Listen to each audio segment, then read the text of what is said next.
So this whole episode is going to be about numbers. I want to spend a little bit of time on some principles of managing numbers. And then we're going to spend some time on key things in a restaurant P&L, that profit and loss statement that I know that when we work with small business development center clients, there's a lot in the profit and loss statement that sort of needs to be defined and understood better. And I know that's one of the key questions that I get from SBDC advisors. And that is, what's the profit categories? What are the proper categories? How should they be aligned? What should I be looking at? How do I compare them to industry standard? So that's what we're going to be doing today. Ready, set, let's go. Know your numbers. We can't really manage consistently unless we know our numbers. And numbers are an everyday game, okay? Because when I work with somebody, if they say, yeah, I kind of know my numbers, I get with my accountant every few months and he or she tells me what I'm doing and I make a decision, based on that. Okay, that's not really knowing our numbers. That's what I call a history lesson. Because when we look at things 30, 40, 60 days after the fact, then even if we can learn from that, we've really endangered our operation for that 1 or 2 months. We've lost time. Then by the time we implement whatever better system we're going to have for managing our inventory or reducing our cost or doing our schedule, it takes a few days to implement. So you can see how you lost time. So really learning from history isn't the best way to know numbers. We really have to stay on top of things every day. We have to summarize things every week. And so that this way, that profit and loss statement that we get maybe in the middle of May that shows us our April numbers, that's really going to become more confirmation of key things that we already knew rather than brand new information. Does that make sense? That's kind of where I want to get you. The process of managing numbers is watching the right things daily, summarizing them weekly, because as I've told many people, many times, the best restaurants that I've seen operate are the ones that are operated on a week-by-week basis. They have specific week goals for their process and procedures, for menu, for specials, for prices. They have sales goals. They have how much they're going to spend in labor goals. They have their idea of what they're going to be purchasing goals. And then at the end of the week, they summarize that and see where they stood, how close did they come, what did they learn from that, and set goals for the next week. So what are you currently watching each shift? What are you watching every day? That's what we want to ask our clients and you restaurant operators that are listening. That's what you want to know. Well, what do I watch every shift? Obviously, I want to watch my facility. I get it. Facility open, close, checklist, cleanliness. I want to make sure that I'm watching my guests. That's the number one important thing. I want to make sure that the guests are satisfied. I want to make sure that the service timing is right and everyone's getting the right orders. These are things that I watch every shift. But behind the scenes, what we want to do is compare those things we're watching to a specific goal. So we're really trying to watch our customers and then compare that to our anticipated customer count. For example, if this is a Wednesday, and you're at Wednesday lunch, do we have an idea about how many people we should be typically serving for our Wednesday lunch? Are we shooting for a lunch of 75 people, 35 people? Is this a big restaurant that should do 150 people? Do we have an idea of our per person check average? About how much do people spend when they're in our restaurant on a per person basis? $10, $12, $18, $6. So this simple information is coming off of your POS. So we should have a plan on what we're watching daily. We should understand what every customer means to us in terms of revenue, how many customers, what does that mean to us in terms of how many people that we need to schedule. And these are the kinds of things that help us understand bigger numbers. So it all starts with just understanding our revenue goal. Our revenue goal is based on customers, how much they're spending, and how many we have.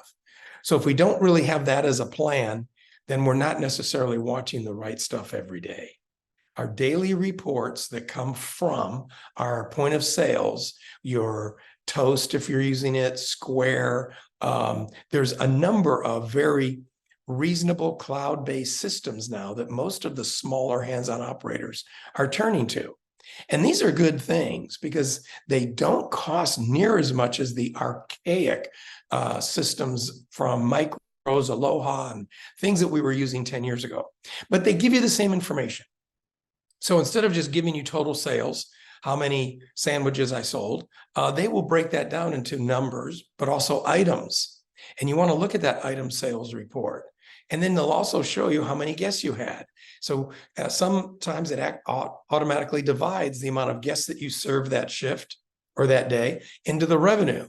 So you can track every day what your per person spending is. And that'll help you plan for the next week. That'll also help you plan your expenses. It'll help you plan your kitchen parlors if you know about how many servings of how many items I have. So this is the most simple foundation of a process or procedure. It's making sure that we're watching the right things every day. So I would suggest that we don't watch every single expense every day. It's hard to have a goal for everything that's on your P&L on a daily basis.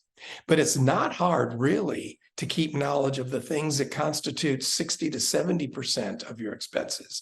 And that's strictly your product and your people, what we talked about in week 1 and week 2. These are things that should really and can be easily watched daily.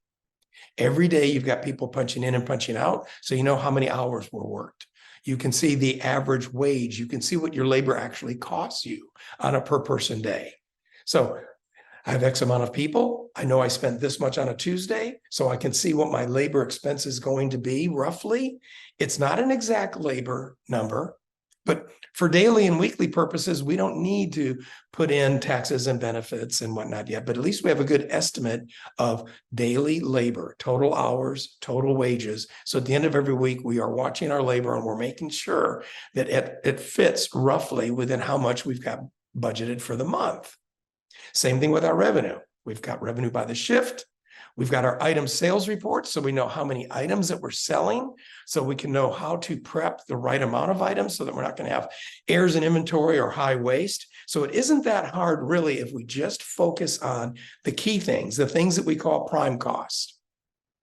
And that's going to be your cost of goods, everything that goes into the product that you're serving, and your labor. Your hourly, your training labor, overtime labor, people on salaries, your total labor. Those are the things that really make a very good daily system to watch. Just those two. So how do we then plan? How do we compare what we're watching to our goal? And I suggest that if we started with a plan, if we knew what we thought we were going to do as an annual basis, the best thing for managing is to break that down. Break that down by the periods. Break those periods down by the week in the periods, because the best restaurants manage by the week. So you don't want to think about that $800,000 number or that $1.3 million number that I really should be doing every year. That doesn't help us run a Wednesday any better. But when you break that down to how much that means per week and what that means for this particular shift, then yeah, we can set weekly goals of what we should be doing this week in revenue, what we should be doing this week in labor, and then you can add any other key things that are specific to the week, like a key parties, marketing, specials, a repair or maintenance that has to be done, people in training. That's a really good short but weekly guide, or some people call it a weekly planning guide, a weekly meeting agenda. If you have 1 or 2 key people, and at the beginning of the week, you sat down with that same 8.5 by 11 sheet of paper to say, let's review last week how we did on our revenue, our labor. Let's take a look at our item sales reports. Now, based on that, let's set our goals for this week. So what kind of product are we going to run as special? What do we think we're going to do in revenue? What does this week's schedule look like? Do we have people in training? What is it going to cost? Set those goals by the week. And then this way you're going to be managing. And if you hit your goals 4 weeks in a row, bingo, now you hit your period goal. See what I mean? So it's a step-by-step process. And those are the key things that we want to be really talking about. So if we manage our numbers for success, I mentioned very quickly that it comes from starting with a plan. And some of you are probably thinking, boy, oh boy, I wish I had time to set a plan. Here it is, October. I've been working. I've had some good months, some bad months, but I didn't really have a plan. I didn't really lay out a budget. Maybe I should for next year. And the answer is absolutely. This is the best month of the year for planning for your next year. So if you advisors have restaurant clients that you're working with, that's what you might want to be telling them is before we get into the craziness of our Thanksgiving family packages and our Christmas gift certificate programs and Christmas parties and holiday business like that, it sure would be good if we took this month and just put together a rough idea of what we're going to be expecting out of next year based on our current trends. What do we think a next year budget should look like? The best budgets, of course, are never written in concrete. They're always flexible. It's a target. Sometimes targets move. So just because we come up with an annual plan for what we think we should do that first quarter, January, February, March, and that second quarter, third and fourth quarter, revenue, key expenses, what we think we might be able to make then in a year. The best thing to do once that's done is when you get into January, you cut it into quarters. So you start talking about just the first quarter and you break that quarter down by months. And then how much am I expected to earn by revenue and estimated expenses by month? Because that's what helps you, manage better. And then, as I said before, you'll break that month down by doing week by week goals. That's what's going to help you and your key staff stay on track and manage your numbers. It starts with the big plan of the year. But if it's not broken down by quarters, and if it's not reviewed quarterly and adjusted based on current trends, then it's just something that we did once. It's not really a working document. And then if it's not broken down by month, it's kind of too big of a number for us to work with, And then the best way to make that monthly number is cut it down by the weeks. You get the weeks in a row, bingo, we hit one period. We do that 3 times in a row, yay. Then we hit our quarterly number. So those are the key things if we want to manage our numbers for success, is how to plan them, and then how to break the plan down so it's workable. And then how do we actually work it? And we work it week by week on key expenses. So now what will happen is you'll see evidence of what I said at the onset, that when I do turn in my invoices and my inventory at the end of the month, and 10 days later I do get my P&L, it's really going to be confirmation of what I've known, because each week I've set my goals for revenue. I've costed out my schedule. I knew my labor. I looked at my item sales. I knew what I was preparing for. I knew my purchases. So I had a rough idea of what things were costing. So yes, that P&L is going to be much more accurate because now we've done an inventory. We've divided our food costs by usage and not just estimating it off of purchases. So it will be more exact, but it's probably going to be very close to the numbers that you've been managing by. And that's where I want to get you to, is actually managing by numbers, not having them just be something that is separate from my business that I look at once in a while and learn from. It has to be something that is becoming a process in order to improve my business and for me to make more profit.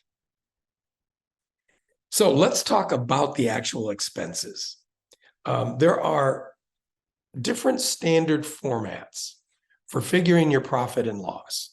And I'm going to spend some time now and give you the key categories, the key items in each category, and some rough industry standards, just to give you a little starting point of what most restaurants seem to be doing currently in each of those categories.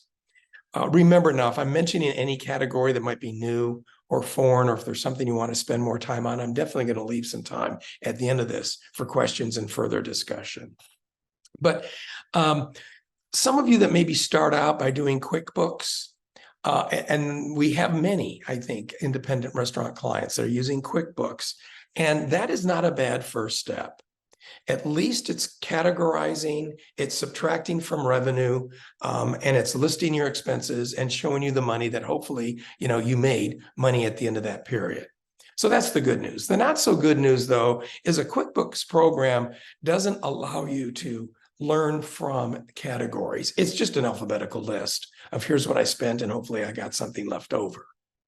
So because it doesn't divide by actual category percentages, it's kind of hard to manage off of that.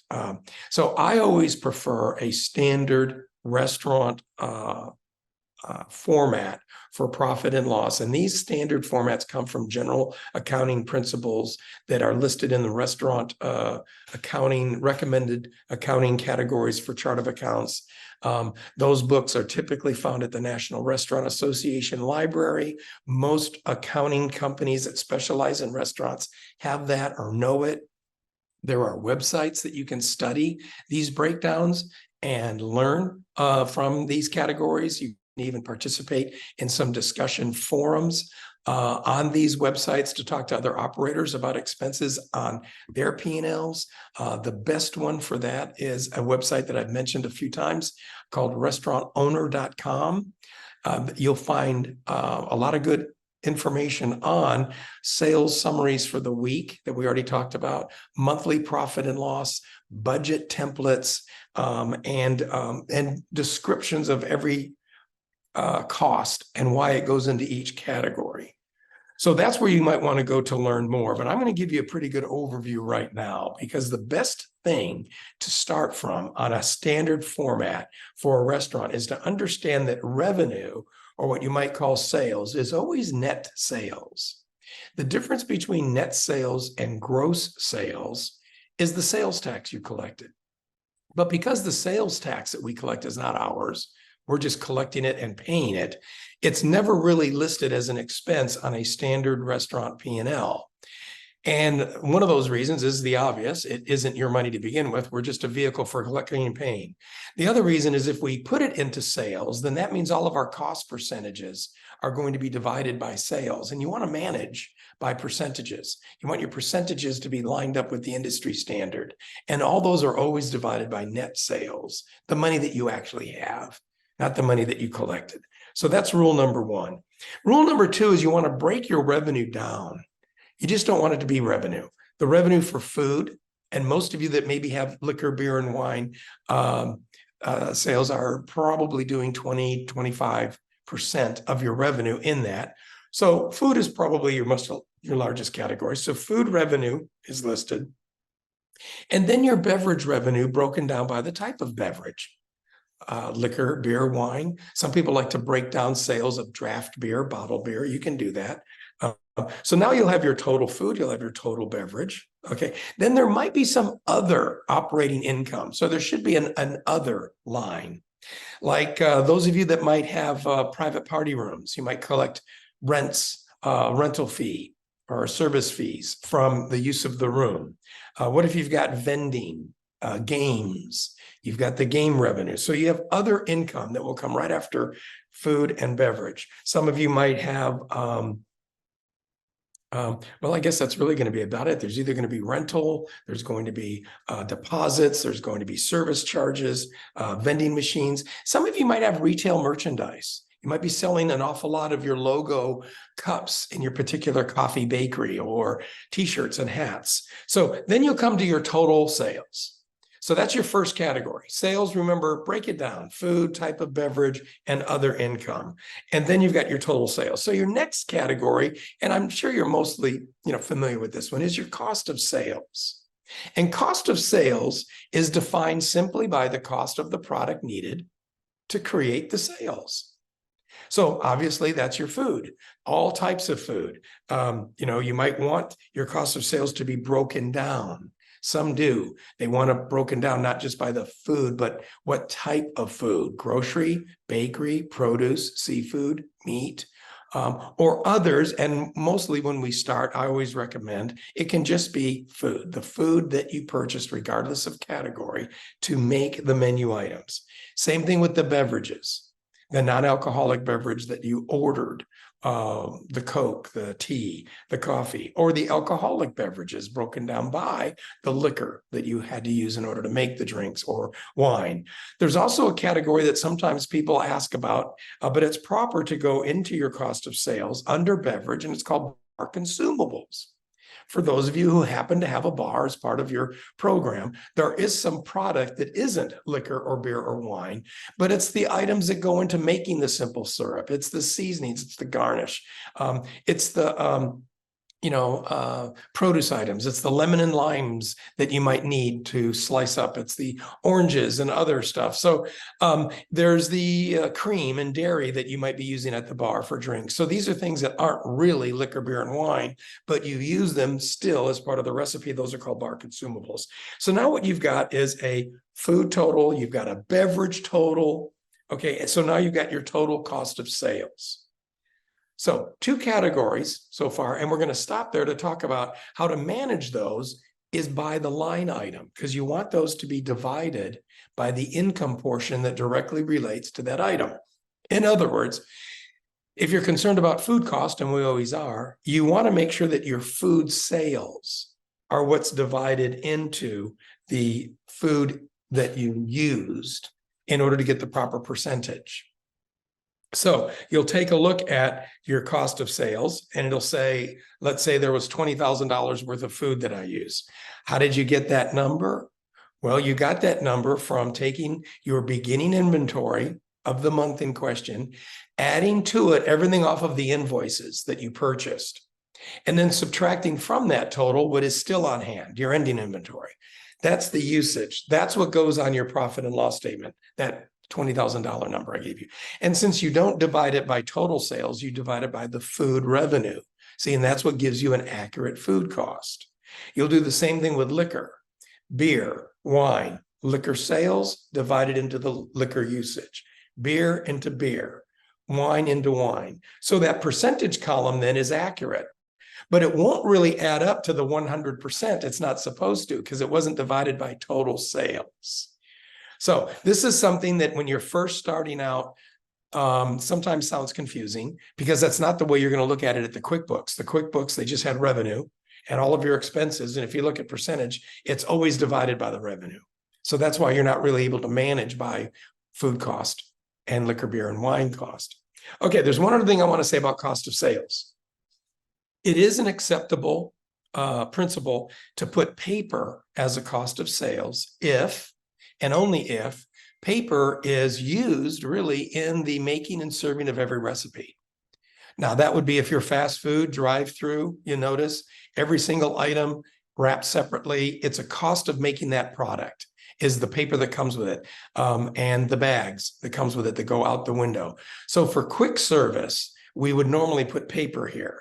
But for all others, we wouldn't. We would put paper in an operating expense, which we're going to get to next. So there you go. Your first category is sales, and we talked about how to use net sales. Your next category is the cost of sales, and we talked about how to keep them in a division. Your third division is very, very important, because for most of you, it's your single largest expense, and it's labor. So labor should be its own category. Labor just isn't a line item in the operating cost called payroll. And it needs to be its own category, so you can separate management and salaries. For maybe most of you that have one or two people earning a salary, that should be on a separate sideline. And then I also recommend that your hourly labor should be broken down just by the two main departments that you have. We call that BOH, back of the house, for your kitchen labor, and your front of the house, FOH, your hostess, bartender, busser, server. Or for some of you, front of the house might be the counter servers, because you're quick casual, and the cashier who's doing all of the takeout and the curbside pickup or the drive-through window. That might be your front of the house. And your back of the house are people who are the prep people, the dish people, and the people who are doing the line cooking. But by having separate categories, it helps us when we're working together and we're comparing, and it helps you when you're setting your budget. So instead of just having this big labor number, like I spent $16,000 last month, help me, I think that's too much.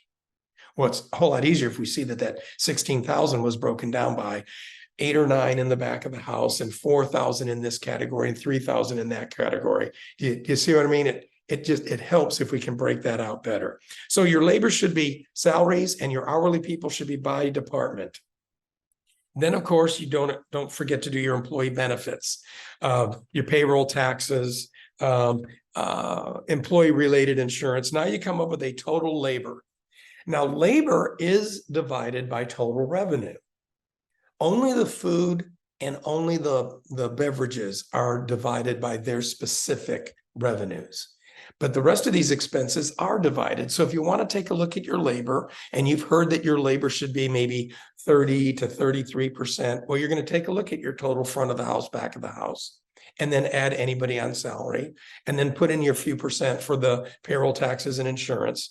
And then that total is divided by total sales.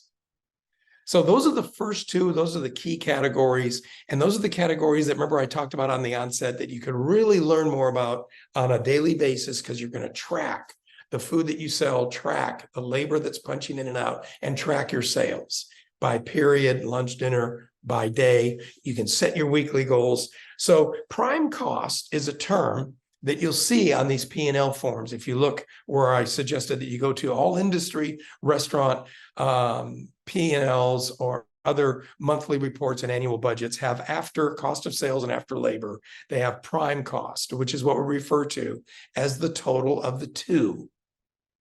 Seeing a few advisors out there, if you're looking at prime cost, which is the total cost of their cost of goods and total cost of all their labor, including, training, labor, overtime, all of it. If we see that that is about 60 to 65%, then before we look any further, we know that this particular set of numbers is within industry standards. They should have a good chance of being able to be profitable with enough money to service debt and pay themselves back. We can get leery if we look at that prime cost and it's at 75%. Then before we go any further, we know that there's only 25% left to work with. We have operating expenses, we have general and administrative, we have occupancy, plus we want to make sure that they have enough money to retire their debt. So we know already there's an issue. We have to take a look at how we're managing our people, how we're managing our product, because there's just not enough money left. So that's our first major check. What's the next category you might be mentioning? Well, it's going to be all those operating expenses. Some people call them controllable expenses, operating expenses. They are direct operating or they are indirect operating, but they're real. They're what it costs to actually run the operation. Some of you might have an auto expense because you've got a company truck or you're doing your own deliveries, you have catering. You're going to have supplies that you're ordering to replenish. And it's good if you break those supplies down by department.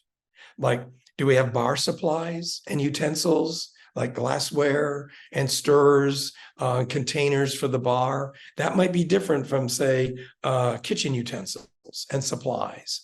When we're replacing floor mats or spatulas, half pans, third pans, pots and pans, Lexans, those kinds of things are kitchen supplies. So sometimes it's easier for an owner, instead of just seeing a big number called supplies, $4,000. It's a little bit easier if we see, bar supplies, kitchen supplies, small wares, which is like front of the house supplies. And if one of those was big, then we know we got to take a look at what was it that we bought for the kitchen, because $2,800 of the $4,000 I spent was just kitchen related. And that's when you find, yes, that's right. Remember, we had to buy that new line of stainless steel, or we had to replace this, one thing. So it's a whole lot easier for you to go spot where the money went and what can I do about where the money went when you have that breakdown. Big numbers, hard to find. It should, requires more work. Breakdown into categories takes very little time to spot check. Where do I want to look? And where's the answer? Some of you might have flowers, decorations, that goes in here. One of the bigger ones, of course, is going to be laundry. If you are in that situation, we have linen, kitchen towels, bar towels, the aprons the staff wears. What if you have tablecloths for banquets? That would go there. Paper and packaging. Remember, I mentioned if you're a drive-through window, fast food, then the paper can really be part of those recipe costs. If not, paper shouldn't be part of your recipe costs. It's a separate line item. And this is a line item that's growing because so many people now are ordering from their favorite restaurant, but they're doing carside pickup, or they're doing family meals, packaging, drive-through. Everyone is driven towards more convenience. And years ago, before COVID, convenience really just meant we're just going to eat quick at home. So we were calling out for pizza, or maybe getting our favorite Chinese delivered to us. Now, post-COVID, convenience means I want that convenience from pretty much everything I eat. So your favorite Italian restaurant, people are getting pans of lasagnas. People are ordering higher end restaurants, dinners for two. It's kind of like not just a convenient pizza, or it's not just my favorite Chinese. It's pretty much order online, carside pickup, third-party delivery for anything. So that's driving your paper costs a little higher. So you want to keep that separate. Some of you might have pest control, exterminating, uniform replacement. These are all the common items that would go under your direct operating expenses.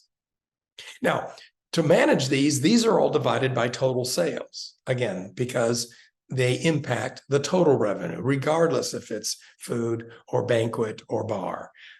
Your next area might be your music, your entertainment related expenses. Those are listed under controllable expenses. They're expenses like paper, like repairs, like linen, laundry, that you actually can control. So some of you that don't have really big entertainment, because maybe you don't have a stage, you're not booking live bands, there's still going to be some entertainment expense. This is where you would code whatever you're paying towards your cable or your music license fee to play that. Maybe you have a special TV broadcast service because you're a sports bar. You've got 2 or 3 broadcasting systems that you are subscribing to for the games. That's where all this goes. So for some of you, it can be a relatively small number, but music and entertainment is the next section under your operating expenses. Okay, then here comes marketing. Marketing is a controllable expense. Marketing should typically run 3 to 4% of your total revenue if you're including all marketing. And marketing is advertising if you're placing different types of ads. If there's any kind of a direct marketing, if there's any type of website work, social media fees, that's where this goes. Public relations, community relations, a lot of restaurants do engage with PR companies to help them plan special events. And so this is sort of a catch-all for all of it.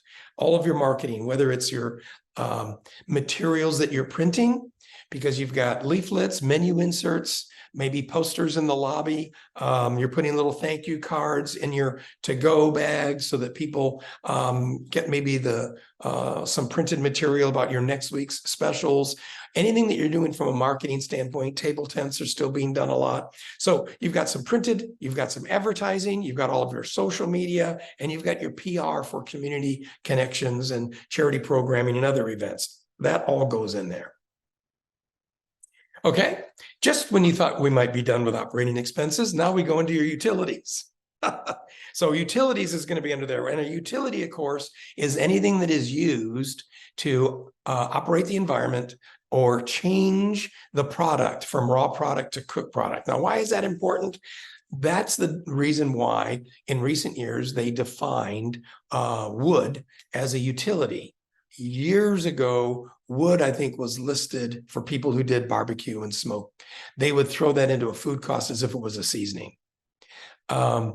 But then it got updated. And the updated definition is, since the wood is used in a way that changes the raw state to a cooked state, if the wood wasn't used for that, you would be using gas or you'd be using electricity. And so we all know gas and electricity are utilities. Bingo. So those of you who are in the smoked meat barbecue business are now putting utilities are things like gas, electricity, water, wood, trash removal. If there's any type of a sewage fee, septic and sewage fee, that kind of thing, that's a utility. So sewage, water, that kind of thing. What isn't a utility anymore is telephone. Years ago, we put telephone as utility. Telephone is now listed under a general administrative expense, kind of like an office expense. And that's typically where that goes. So a little bit of a change there.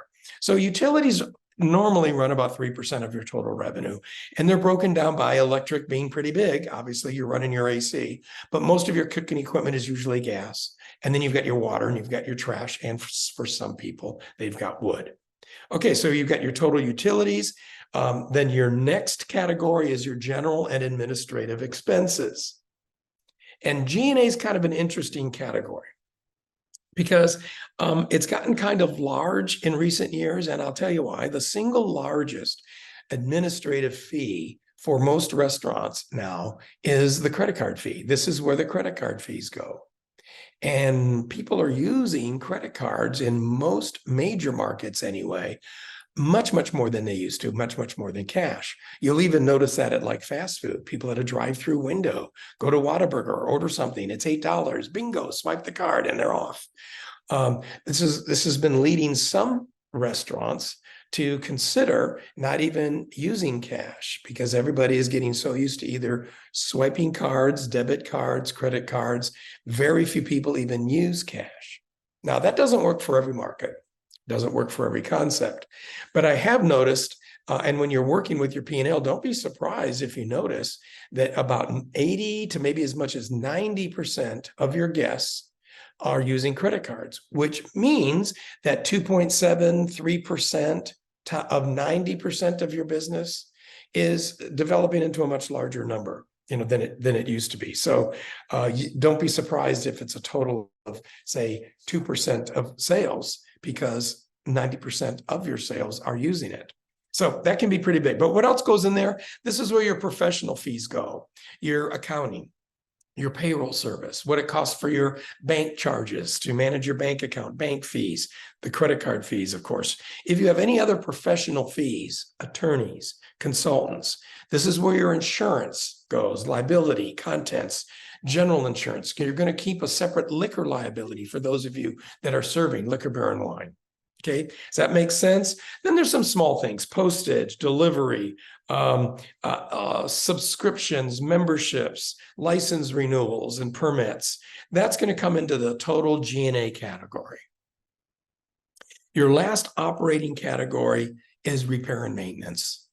That comes right after G&A. It's a little subcategory. We call it R&M, and it should be broken down into two areas: things that are repaired connected to the building or the structure, things that are repaired that are movable, equipment, furniture, because you'll be repairing both. So repair and maintenance building might be things like if you have a window cleaner that comes that maintains windows on the building.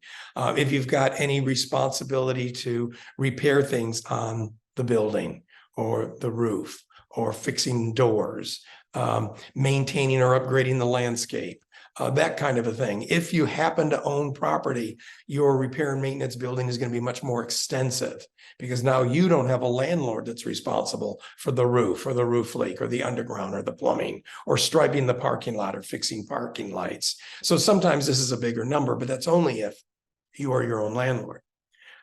Typically, the larger number is the R&M for equipment, the movable things, fixing broken bar stools, tables, the chairs.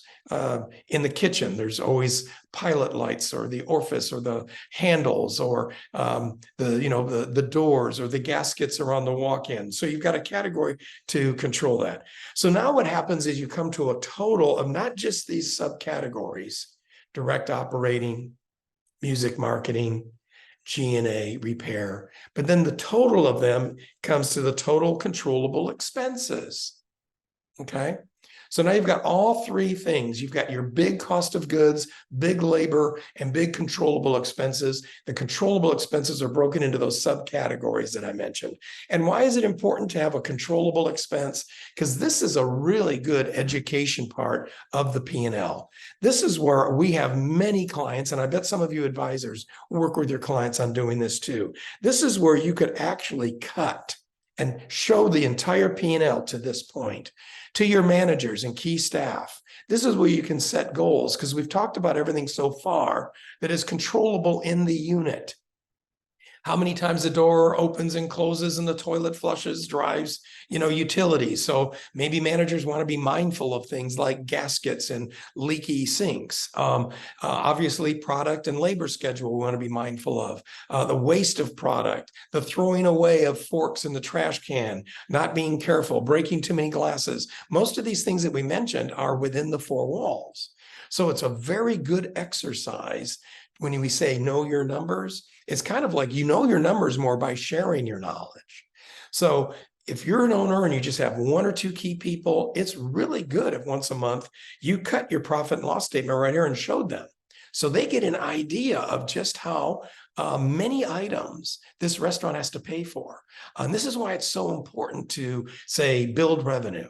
This is why it's so important that we have daily shift meetings to have dessert contests and sell more, because we got to get lots of dollars going in order to make lots of dimes and nickels, which is really all restaurants keep. But too many times our key staff don't know that.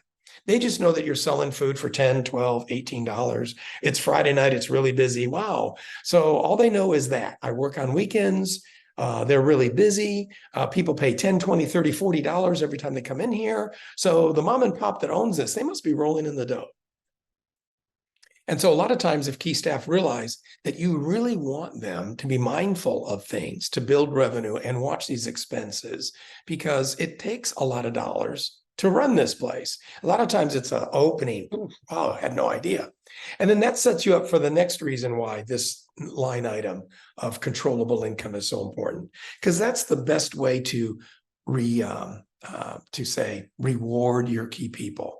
If there's going to be some type of a quarterly review compared to budget, we're on budget, we're beating budget. If you'd like to do some type of a bonus, this is the line item that I always say is best.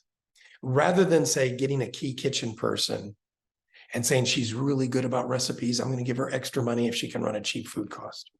And then going to your other manager to say, you're watching labor, watching labor, watching labor. You get a bonus if you watch labor. I've always had much more success with creating numbers and having people learn why process and procedures are so important if they see them, and then they're rewarded on the bottom line of all of them. So this way, if I'm in the kitchen, I want to do everything I can do in the kitchen, but I also want to make sure that I'm doing everything in the kitchen that can help the dining room sell and move and earn and reduce labor. Why? Because we're all sharing the same pot. It's team building. It creates a much better positive work environment if you have 2 or 3 key people and they're all focused on the same thing. Not, I'm a kitchen guy, so even though volume's a little off, even though the dining room is a little messy, even though training might stink, I got a bonus because the kitchen cost was good. That doesn't help you. You want everyone eating off the same plate. So your controllable income is basically what's left over after this point. At this point, after revenue, labor, cost of sales, then labor, and all of my operating expenses, I now have a profit line. It's called controllable income. Some people call it net operating income, net controllable income. Basically, it's the money that I have left over to pay for more bills, but it's the bills that the people working for me don't control. So what are those, you might ask? Good question. The next category that is a non-controllable expense is occupancy. The people that you hire didn't negotiate your lease or pay your CAM. They don't necessarily pick the items that you buy. So whatever the value of those items are and the personal property taxes that are connected to them aren't really directly impacting the people managing your operation. So those are the key items under non-controllable expenses. The biggest key item is occupancy. Occupancy is more than the rent you're paying. That's kind of a key fallacy. I've talked to many people, and when I say, let's review your occupancy, and they say, well, my rent's in line, this is what I pay. Okay, that's nice, but that's not all of it. Rent, and then after rent comes typically CAM. A lot of you are in lease spaces, so you know what triple nets mean, and common area maintenance, or more commonly known as just CAM. That's the money that you pay your landlord in addition to your rent. And it's your sort of pro rata portion of the overall center, or your pro rata portion of the land you're on. And that's the money that they basically use for the things that they are doing on that land, like the every once in a while striping of the parking lot, replacing lights, the every Tuesday cutting of the grass, trimming of the hedges, that kind of stuff. The insurance involved in all that. Everyone that is in a lease space in a center is contributing a small portion towards the overall management and promotion of that center. That's part of your occupancy expense. And maybe some of you are paying a percentage rent. Years ago, a lot of people stayed away from that. Landlords didn't charge rent on a percentage as much as they're doing now. And many, many people weren't necessarily as interested in paying a percentage rent, but it's getting more common. And the way that works typically is that there is a base, there's a revenue base, and you pay a base rent. But once you break that revenue, then in addition to the rent, the percentage, and it's usually like a 6% of sales above this point. Or sometimes people are paying a straight percentage, 6, 7, 8%. If that is what you're dealing with, that's really not that bad. It gives you a little bit of a barrier for in the downtime. If you have a seasonal business, for example, and if you're on percentage rent, then that means in your slower months, well, your rent is slower. In those busier months, well, obviously you're paying more in rent. So it isn't really as bad as years ago we were first adjusting to. So some of you might have a percentage rent, and if so, this is the category. Your total occupancy costs typically want to be between 8 and 10% of your total revenue. That's everything. What you pay in rent, what you're paying in insurance, what you might be paying in personal property taxes. Okay. So after that, now you're getting down to your key, restaurant operating income, or your EBITDA, your earnings before interest, taxes, before depreciation and amortization. That's your final number. The only thing that would come after that number, and this might impact some of you, is a separate department that we would call corporate overhead. And that is for some of you who are operating restaurants and you've got, say, personal payments to yourself, or something that you bought that the money that is paying it is coming from the company car, office that you work out of. And so since that's obviously below controllable, it's also below occupancy. And these are the only two categories that really don't have any advantage in being shared to the people who are helping you run the operation, because they're not things that they can control. What'll happen is it'll get them maybe off track or developing, more influence or input in things that they can't control. So that's why I strongly recommend cutting it off at the net controllable income and using that as a teaching tool and rewarding people off of that bonus there.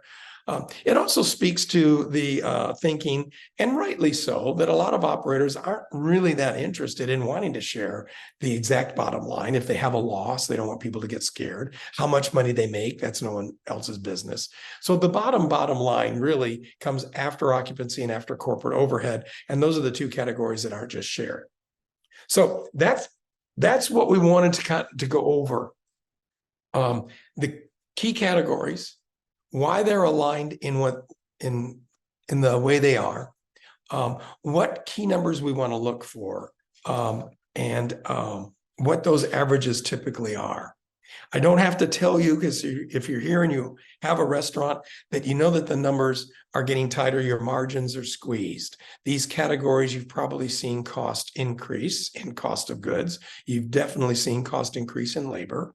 Some of this you may have been able to absorb in higher pricing. Some of it you may not have. Some of you already know where I'm heading with this, that even if your prime costs are in line and they're between 60 and 65%, by the time you pay your operating expenses, your few percent for G&A, your couple percent for repair and maintenance, your 8 to 10% for occupancy, that you're left with, say, 10, maybe 12 cents on the dollar or less. There are many operators out there with 6, 7, 8 cents on the dollar. And too many people just don't realize that, and for the reasons that I mentioned. So just because the restaurant is busy, God, that's wonderful. I hope you guys are busy. But just because we're busy, and it sends a message to the staff that, wow, they're really busy, especially on the weekends, or it sends a message to the customers, that are out there going, God, I come here on Friday and Saturday and I have to wait, or I can barely get in. That doesn't necessarily mean that at the end of the month, there's a whole bunch of money. But, that's the fallacy of our business. Too many people will expect that. So, and that's just what they think. But in reality, what I wanted to really dwell on is what numbers go where, how to watch the numbers daily, so that this way, when you do your weekly planning, you're watching your key things, labor and cost of goods. And those are the best ways that you can then give yourself a positive hedge towards that monthly P&L that's broken down this way.